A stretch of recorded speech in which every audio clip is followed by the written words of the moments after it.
Isa sa malaking dahilan ng pagbagsak ng foreign investment sa Pilipinas ay ang political instability na nangyayari sa kasalukuyan sa pagitan ng mga nakaupong opisyal ng pamahalaan. Mainit na usapin ngayon ang pagpapatalsik kay Vice President Inday Sara Duterte na pinagkakaisahan ng mga kaalyado ni Pangulong Ferdinand Marcos Jr. Sa eksklusibong panayam ng SMNI News, sinabi ni Professor Mario Ferdinand Pasion, isang geopolitical at economic risk consultant, na marami siyang nakausap ng mga investor kung saan malaki ang kanilang pangamba na mamuhunan sa Pilipinas kung sakali mang ma-impeach ang pangalawang Pangulo.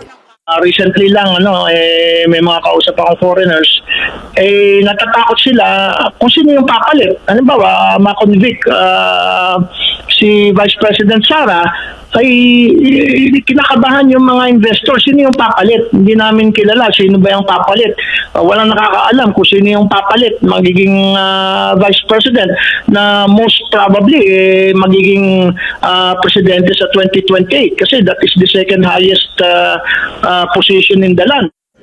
Binigyang din ni Pasion na dapat maging patas ang gagawing paglilitis ng mga mambabatas dahil kung hindi ay magiging dahilan ito ng pagkawala at pag-atras ng mga foreign investors sa Pilipinas.